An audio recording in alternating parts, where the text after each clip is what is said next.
y atacar la expiación de Cristo en la cruz. El movimiento de la fe, además, ha convertido el evangelio de la gracia en un evangelio de avaricia. Se han convertido en auténticos narcotraficantes del evangelio. Jesús advirtió: mirad y guardaos de toda avaricia, porque la vida del hombre no consiste en la abundancia de bienes que posee. Lucas 12:15, fin de la cita. Y continuó el Señor diciendo a sus discípulos la parábola del recio, la parábola del rico necio, quien estaba acumulando posesiones para la seguridad de su futuro. Jesús no condenó la tendencia de posesiones, pero sí señaló la necesidad de una perspectiva temporal en lugar de una perspectiva eterna. Sin acuñar expresiones novedosas, Jesús citó a su padre, diciendo al hombre rico: necio, esta noche vienen a pedirte tu alma. Versículo 20. La orden del maestro fue siempre la misma: mas buscad primeramente el reino de Dios y su justicia, y todas estas cosas os serán añadidas. Mateo 6:33. Qué diferente es el mensaje de los maestros de la fe. Esta gente inexorablemente pregona la idea de que la prosperidad es el derecho divino de cada creyente. Todavía hay farsantes que predican que ser pobre es un pecado. Esta nueva marca de cristianismo no es más que una bautizada forma de avaricia. En otras palabras, están santificando la avaricia como una capa de sutil religiosidad. Es una lastimosa conformidad con las tendencias culturales de nuestros días. Como astutamente lo hizo notar Quentin, autor del televangelismo y la América y su cultura,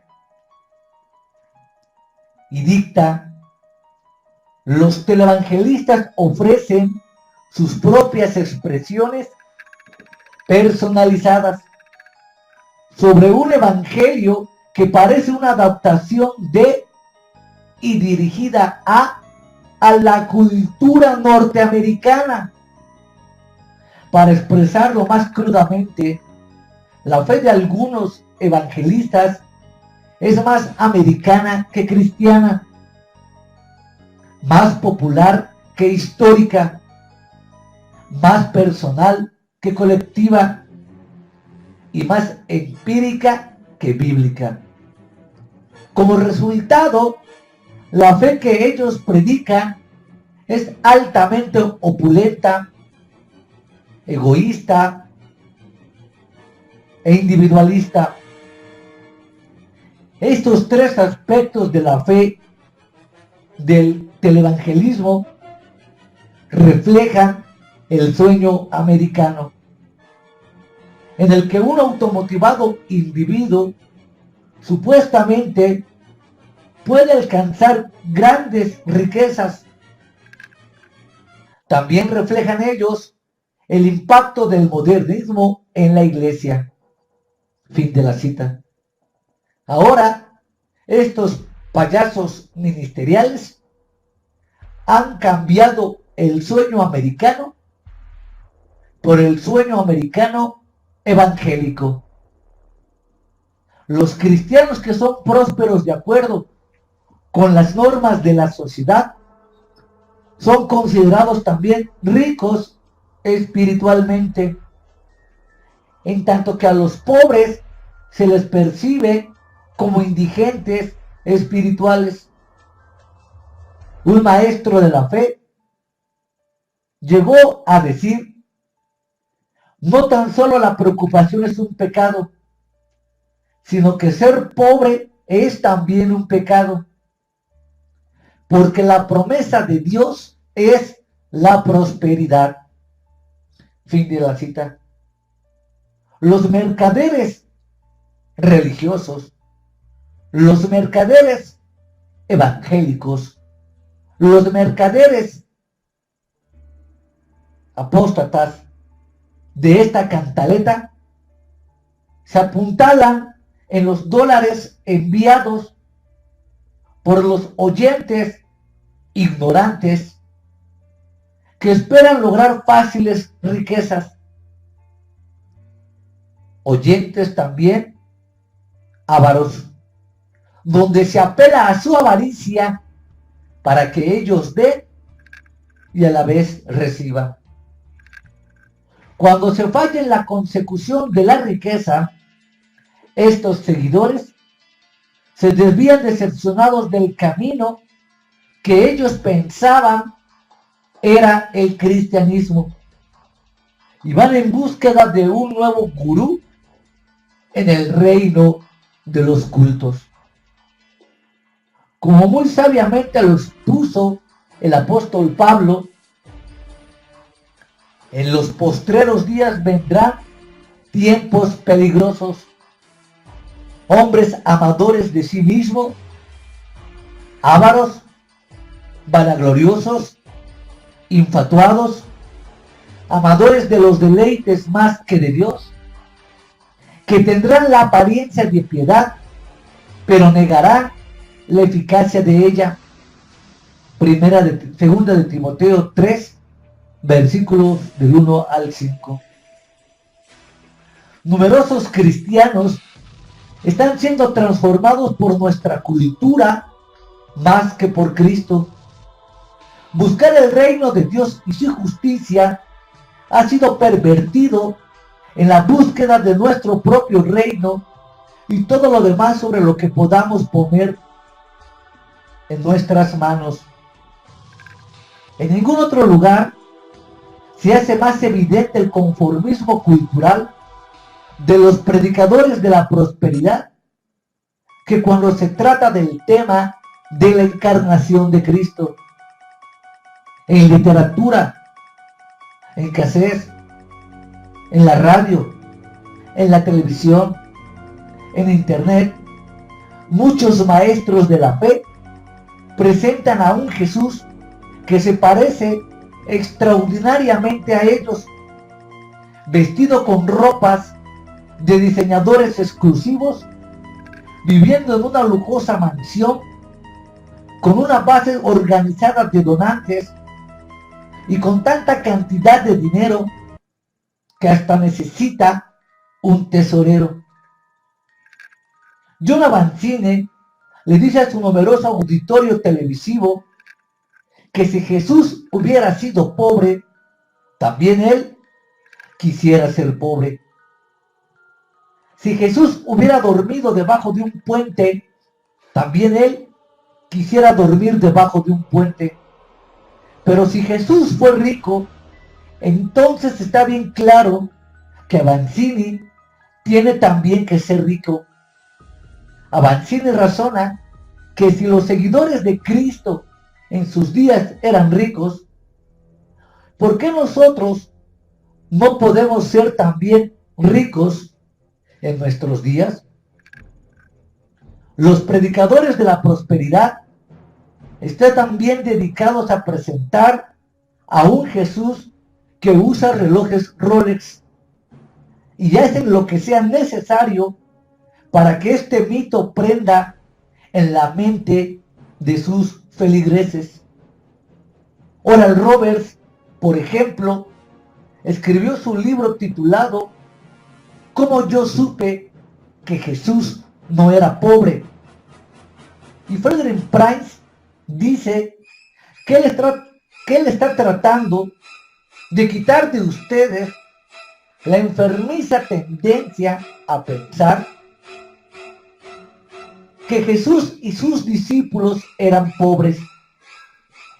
La Biblia dice que Él nos ha dejado ejemplos para que nosotros anduviéramos en sus pasos. Esta es la razón por la que yo manejo un Rolls Royce. Yo estoy siguiendo los pasos de Jesús. Fin de la cita. Jesús con un Rolex. Avanzini siempre ataca a los apologistas y teólogos que enseñan que Jesús fue pobre. Con evidente disgusto, él resopla: yo no sé de dónde sacan estas estupideces tradiciones, pero una de las más estúpidas de todas es decir que Jesús y sus discípulos fueron pobres.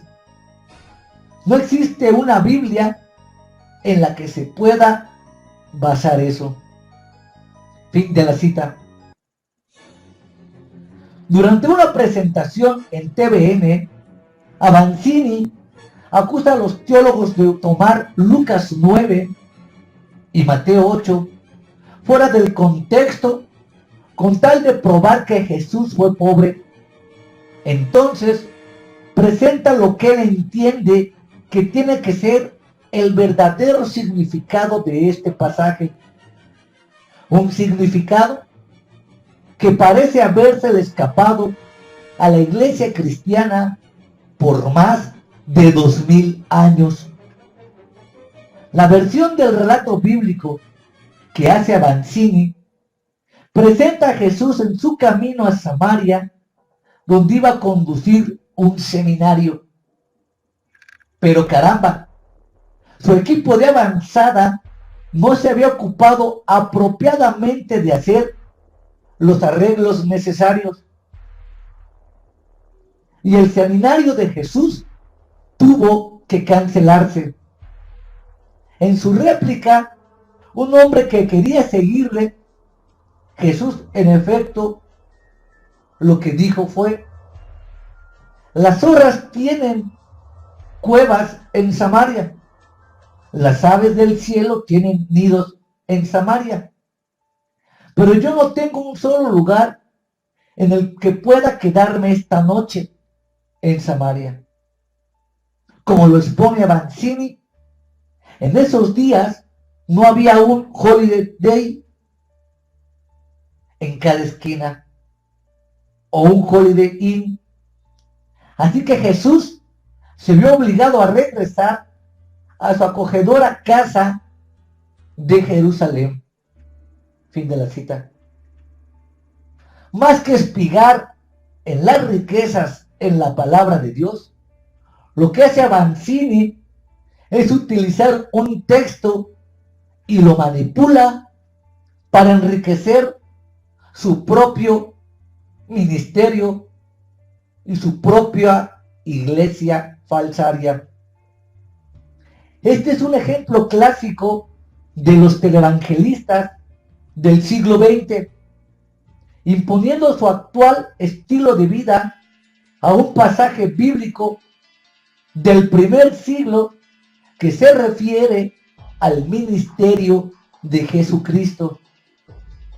No solamente Avanzini se encuentra a sí mismo en contradicción con todos los respetables eruditos bíblicos en la interpretación de este pasaje a lo largo de 2000 años, sino también, lo que es mucho más significante, sus enseñanzas se oponen a la totalidad de la escritura revelada. El hecho es que si Avancini estuviera en lo cierto y todos los demás estuviéramos equivocados, terminaríamos encontrándonos con un Jesús esquizofrénico. Tendríamos a un Jesús enseñando a los discípulos que no trabajaran por las cosas que perecen, mientras él mismo se dedicaba a hacer exactamente lo contrario. Discípulos con plata. No solamente maestros de la fe, tales como Krons, Price, Robben, Avancini y otros mantienen que Jesús era rico, sino que también aseveran ellos que sus discípulos vivían lujosamente. Avancini, por ejemplo, arguye que el apóstol Pablo era tan rico que hasta tenía los recursos financieros necesarios para neutralizar el sistema judicial de su época. Pero, ¿cómo puede alguien leer 1 Corintios 4, 9 al 13 y contender con el apóstol Pablo y sus acompañantes? Tenían el dinero necesario para poder interferir con el sistema de justicia. No se podía establecer con mayor claridad la situación de ellos que con palabras que utilizan en las escrituras como estas: hasta esta hora padecemos hambre, tenemos sed, estamos desnudos, somos abofeteados y no tenemos morada fija. Además, podría ser Pablo otra cosa que un hipócrita si él mismo estuviera viviendo en la riqueza cuando le escribió a Timoteo diciéndole: porque los que quieren enriquecerse caen en tentación y lazo y en muchas codicias necias y dañosas que hunden a los hombres en destrucción y perdición. Primera de Timoteo 6:9. Finalmente, ¿qué acerca del discurso de despedida del apóstol Pablo a los ancianos en Éfeso que aparece reseñado en Hechos 20? Pablo expone en sus palabras que el Espíritu Santo personalmente le da testimonio de que tiene que enfrentarse a prisiones y tribulaciones. Versículo 23. Pablo expuso esta realidad en su respectiva congruencia cuando dijo que de ninguna cosa hago caso, ni estimo preciosa mi vida para mí mismo. En Filipenses 3, del 7 al 9, Pablo de nuevo ratifica él mismo firmemente ese pensamiento. Pero cuantas cosas eran para mi ganancia, las he estimado como pérdida por amor de Cristo. Y ciertamente aún estimo todas las cosas como pérdidas por la excelencia del conocimiento de Cristo Jesús, mi Señor, por amor del cual lo he perdido todo y lo tengo por basura, para ganar a Cristo y ser hallado en él. Fin de la cita. Jesús, una fidelidad en sí mismo. Jesús, una finalidad en sí mismo. Después de la resurrección, los discípulos de Jesús nunca consideraron a su Señor como un medio para sus fines. Para ellos, Cristo fue el fin. Los seguidores de Cristo habían asimilado verdaderamente el mensaje que su Señor les predicó, tanto con su vida como con sus labios.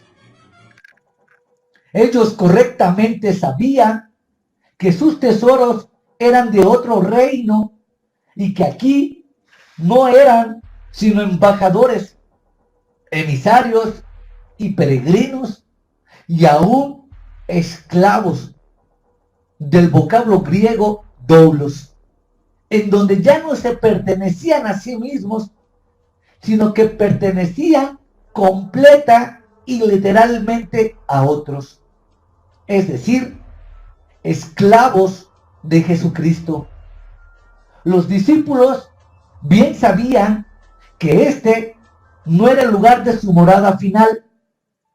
Ellos sabían y habían reconocido que su destino estaba en la eternidad. Cristo no vino al mundo para que su nombre pudiera ser usado para tener prosperidad financiera. Él vino para que encontráramos nuestra atención en la vida eterna. Aún hoy, las palabras del Maestro prevalecen con refulgente autoridad.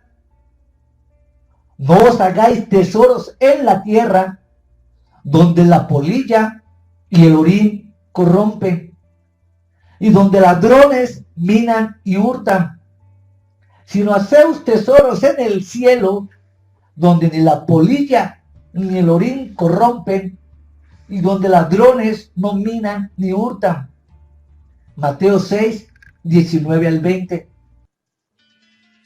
Qué maravilloso hubiera sido observar al Señor irguiéndose en las riberas de Galilea, demandando apasionadamente a sus seguidores que no se esforzaran por las cosas que perecen, sino por las cosas que son eternas. Juan 6:27. ¿Cuánto más de las Escrituras nosotros necesitaríamos para hacer evidente la bancarrota de la enseñanza del movimiento de la fe sobre prosperidad? Debiéramos recordar a nosotros mismos la historia de Jesús sobre Lázaro y el hombre rico que se narra en Lucas 16, versículos 19 al 31. El hombre rico que vivía su vida terrenal en grandes lujos no pudo ni siquiera ser reconocido en la eternidad por su nombre.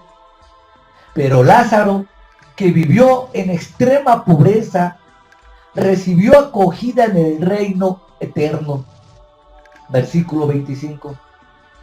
O debiéramos tal vez volver a leer las palabras de Santiago, el mismo hermano de Jesús, quien valientemente increpaba a los ricos diciendo: vamos ahora, ricos, llorad y aullad por las miserias que os vendrán. Vuestras riquezas están podridas y vuestras ropas están comidas de polilla. Santiago 5, 1 y 2. La Biblia está llena de ejemplos que denuncian la pobreza de las enseñanzas del movimiento de la fe en relación con las riquezas, la opulencia y la ambición. Los maestros de la fe en nuestros días no han conformado sus enseñanzas a las veneradas escrituras. En su lugar, son ellos los que se han conformado a sí mismos a la sociedad norteamericana de hoy. La cultura norteamericana está obsesionada por la idea de subir rápidamente y por el más craso materialismo, lo que precisamente aplaude el movimiento de la fe. Todo se basa en la idea de que los muchachos de Dios, entre comillas, pueden adquirir riquezas sin trabajo y dólares sin disciplina. La palabra de pase no es autosacrificio, sino autoengrandecimiento. Tristemente, una porción significativa dentro del cristianismo contemporáneo ha comprado el mensaje de que nosotros estamos en este mundo solo por una vez y no por mucho rato, y que por tanto lo mejor que hacemos es darnos todos los gustos mientras andamos por acá. Ya no cantamos todo a ti me rindo, más bien decimos yo puedo hablar lo que yo quiera porque existen fórmulas para mi fe. Nosotros apetecemos historias de cómo hacernos ricos de pronto y frecuentemente nos dejamos seducir por falsos esquemas de hazte rico rápido. Osborne, por ejemplo, promete a la gente que aprendiéndose 7 simples secretos en 60 segundos al día, usted puede obtener lo mejor de la vida en tan solo 7 días. Como una prueba, él cita, entre otras historias, el cuento de un hombre que fue obligado a dejar su país y que se encontraba encarando una tremenda y compleja dificultad económica. Pero gracias a las fórmulas rápidas de Osborne, este hombre fue capaz de comprarse un Rolls Royce y una casa nueva. Muy sencillo de predecir. Este hombre ahora se dedica a animar a otros a plantar 20 o 50 dólares en el ministerio de Osborne para que comprueben por ellos mismos cómo Dios con ese dinero hace milagros.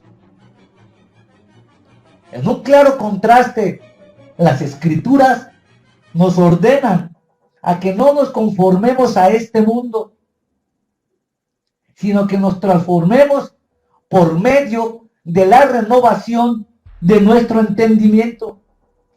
Solamente así seremos capaces de probar cuál es la voluntad de Dios, agradable y perfecta. Romanos 12:2. ¿Es la pobreza igual a la piedad?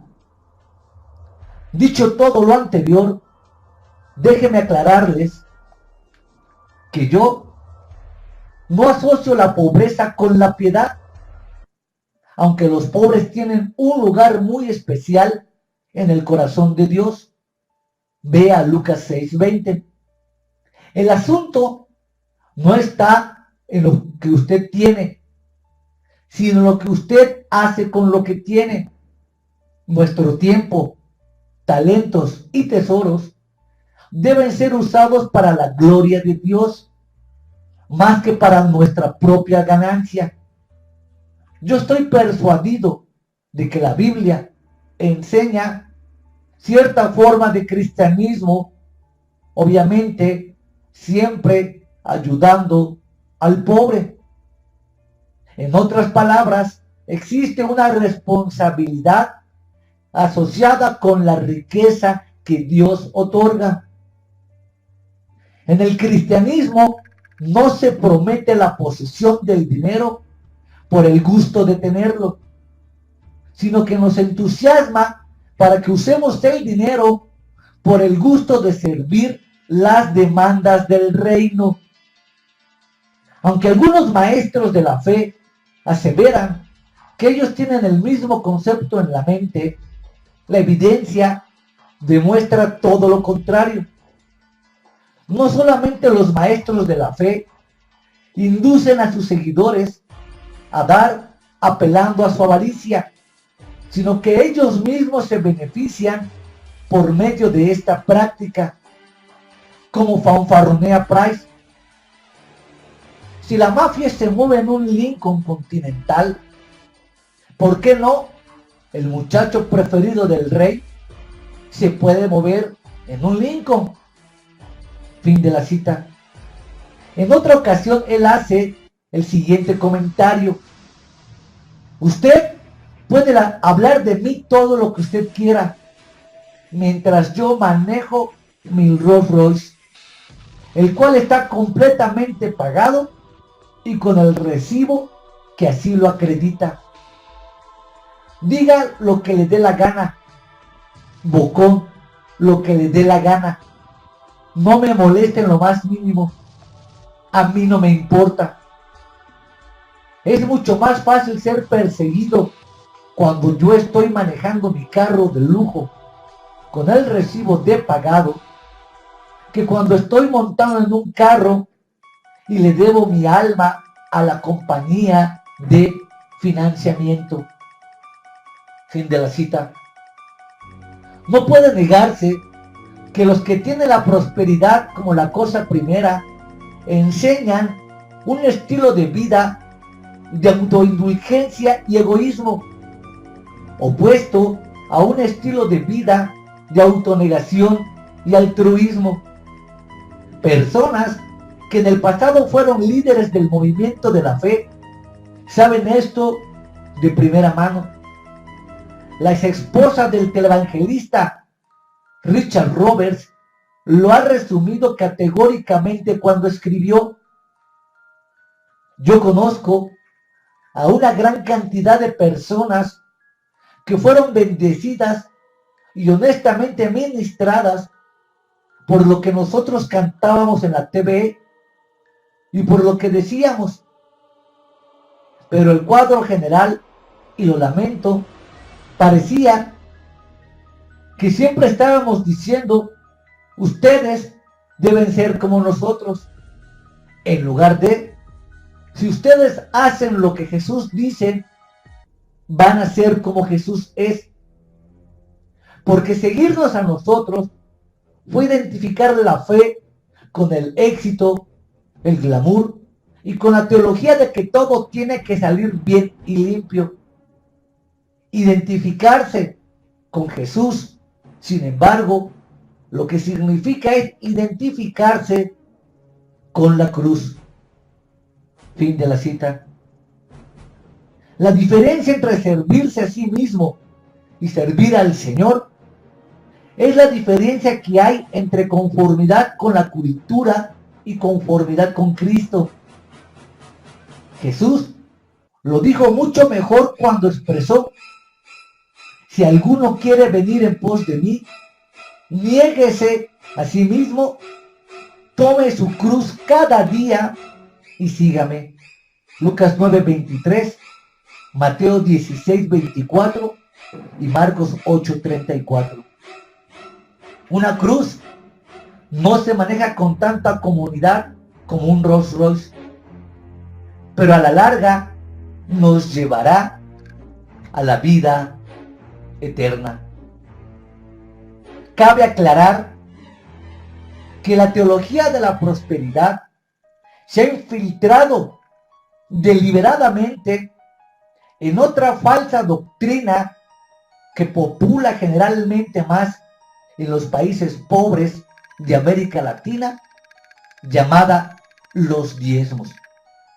Los que predican los diezmos han recogido literalmente toda la basura y el asco de la teología de la prosperidad y la han reacomodado y refinido en la falsa doctrina de diezmos. Actualmente vemos millares y millares y millares de pastores enriquecidos a la manera de los profetas de la teología de la prosperidad de Estados Unidos, aquí en México y en América Latina, pretendiendo igualar e imitar la opulencia de estos falsos predicadores. Estos falsos pastores han incorporado la teología de la prosperidad a la iglesia solo con el disfraz de diezmos. Las mismas tergiversaciones, las mismas profanaciones, las mismas mentiras los mismos métodos, las mismas maneras de profanar y torcer la escritura, pero ahora maquillada con doctrina de diezmos. He narrado en más de 40 videos que puedes ver en internet la mentira y el robo y estafa de todos aquellos que predican los diezmos. La prédica de los diezmos no es más que en el fondo una sutil avaricia de predicadores y pastores para estafar de una manera descarada, vil y crasa a todo un pueblo de Dios. La Biblia dicta claramente que Jesús sí era pobre. Y al ser pobre, el Talmud no obligaba a los pobres a diezmar, ni la propia ley en Deuteronomio obligaba a los pobres a diezmar. Incluso el tercer diezmo se daba a los pobres. La manera en que profanan las escrituras estos impostores para su propia perdición es por demás escandalosa. De tal forma que la doctrina de diezmos y la doctrina de la teología de la prosperidad son doctrinas que no se acomodan al Nuevo Testamento. Los diezmos se exigían, sí, en el Antiguo Testamento. Existen abundantes citas donde se afirma categóricamente que el diezmo sí fue abolido. Para eso habría que ver los videos que edité sobre el diezmo, en donde en esta ocasión les voy a dejar el link de la página donde usted puede encontrar no tan solo los 40 videos editados, sino también más de 50 estudios en PDF, en donde está el verdadero estudio bíblico de los diezmos. Engaños y encubrimientos. Bajo el disfraz del cristianismo, no son pocas cosas que pudiéramos llamar nuevas. Tampoco a los charlatanes, a los mentirosos. Durante un periodo de oscurantismo espiritual, en la Edad Media, un tosco y carnal monje llamado Jonathan Tetzel engañaba a la gente común de su tiempo vendiéndole indulgencias, es decir, absoluciones especiales de castigo por el pecado ofrecido por muchos clérigos católicos. Tetzel tomó el complejo credo católico sobre el purgatorio y lo redujo a una pegajosa rima. Tan pronto como la moneda en el cofre suena, el alma sale del purgatorio sin pena. Fin de la cita. Su trama, su mentira, su demencia fue simple. De acuerdo con Tetzel, la gente podía comprar un perdón de Dios que lo sacara de un lugar llamado purgatorio. Lugar, por supuesto, que se inventó la Iglesia Católica Romana y que no aparece en las Escrituras. Lugar donde han obtenido millonarias ganancias explotando la ignorancia de la gente católica. Increíblemente, millones sucumbieron ante sus artimañas y sus trucos. De hecho, las masas, desde los monjes hasta los magistrados, reverenciaban a Tetzel como un auténtico mensajero del cielo. Aprovechándose de la inseguridad espiritual y la ignorancia bíblica de todos, él los despojaba para que financiaran proyectos papales y para sufragar su propio extravagante estilo de vida. Aunque los métodos de Tetzel para mercantilizar el evangelio eran indignantes, ninguno parecía estar listo para increparle. Su popularidad, respaldada por el poder de Roma, por el Papa y por todos los arzobispos y la Iglesia Católica Romana, parecía ser un enemigo al que nadie querría enfrentarse. Ya sabemos que enfrentarse a uno de estos tiranos católicos era automáticamente defendido por Inquisición. El sistema brutal que inventó la Iglesia Católica Romana para hacer callar la voz de las conciencias libres, para hacer callar la voz de todos aquellos que estaban en desacuerdo y en contra de las doctrinas pervertidas de la Iglesia de Roma. Y así fue, en la gracia de Dios, en la gloria de Dios y en la misericordia divina, que llegó un monje llamado Martín Lutero,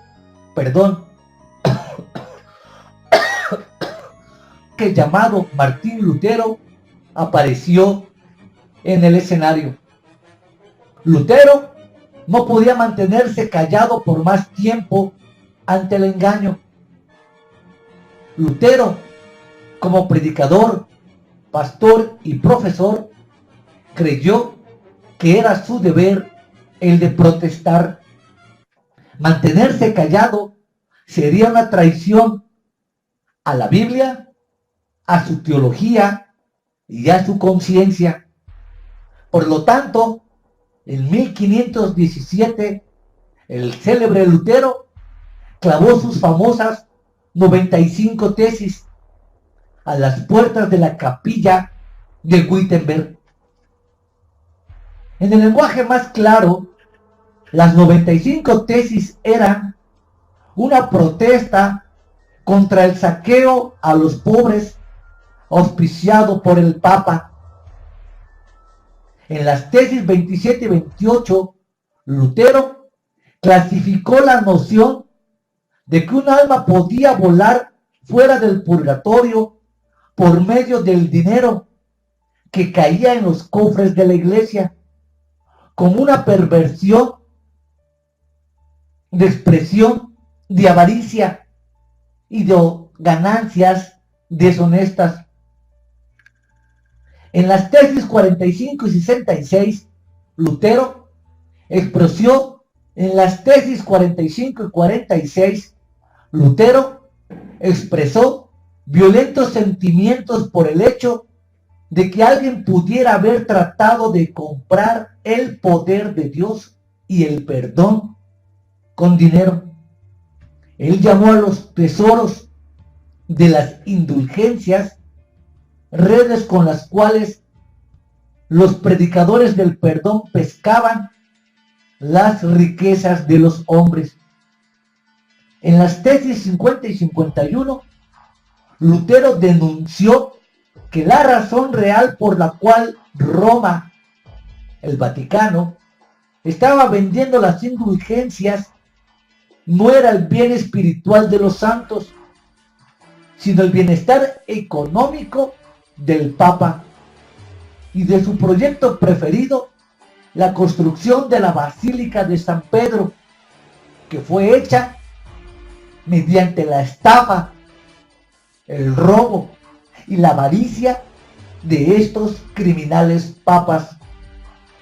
Él escribió con gran vehemencia que era preferible que la madre iglesia en Roma ardiera hasta las cenizas antes que tuviera que depender para su desarrollo del pellejo, la carne y los huesos de las ovejas del Papa. Finalmente, en la tesis 86, Lutero puso las cosas en una correcta perspectiva. cuando preguntó por qué un papa tan rico, cuyas riquezas hoy en el día más grandes que todas las riquezas de los ricos, no construía la basílica con su propio dinero, en lugar de extraerlo y de robarlo de los escasísimos recursos de los pobres. Fin de la cita. La reacción de la ramera de Roma fue severa y rápida. A Lutero lo señalaron como hijo del diablo y como un borracho alemán que cuando estuviera sobrio cambiaría su mente. Pero Lutero no cambió su mente. Bajo la proscripción del imperio y con una bula de excomunión, Lutero desplegó su tremendo coraje, sus extraordinarias habilidades de comunicación que yo no poseo y las riquezas de sus convicciones. Cuando se le quiso exigir que se retractara, él respondió con sus hoy universalmente famosas palabras: mi conciencia está cautiva de la palabra de Dios. Aquí estoy yo firme, no puedo hacer otra cosa, ayúdeme Dios. Lutero retó a todo un imperio colosal satánico para descubrir la verdad y el brillo del evangelio. La Roma papal tuvo que sucumbir ante el poder de las escrituras. La historia de la Reforma protestante se puede ver cómo se encendió como una antorcha de fuego, luz y calor en toda Europa. Lutero fue tan valiente que solamente en la gracia de Dios nos convino que llegáramos a conocerle nosotros, los verdaderos protestantes y los verdaderos cristianos. Y por cierto, que Dios lo ayudó. Lutero, con su gran coraje, estableció una poderosa reforma que puso al descubierto los engaños y los encubridores de su tiempo. Hoy también nos hace falta con urgencia una nueva reforma. Por ende, mi canal aquí en YouTube lo he postulado la nueva reforma cristiana o protestante, término que acuñé hace más de 27 años cuando me di cuenta de la falsedad de los ministerios cristianos y la falsedad de los pastores o autollamados pastores dentro de la iglesia evangélica y cristiana. Hoy es fácil visualizar, ver este robo, pero antes, cuando yo postulé las primeras líneas de investigación acerca del fraude de pastores, no existía internet y no existía nada que pudiese avalar y comprobar mis puntos de vista. La reforma protestante o la nueva reforma protestante urge. Por eso editaré un canal especial con los puntos en los cuales es necesario quitar y extirpar el cáncer de tanta blasfemia y tantos mitos religiosos. El saqueo de los pobres, santificado por bulas papales en el pasado, es sorprendentemente parecido a la nueva generación de los papas de la prosperidad de hoy. Tetzel estafó a los pobres de su época, prometiéndoles la libertad del purgatorio. Los falsos predicadores de hoy, los falsos pastores de la teología de la prosperidad, los falsos pedideros de diezmos de hoy, están esquilmando a sus seguidores, prometiéndoles libertad de la pobreza y una vida abundante de prosperidad.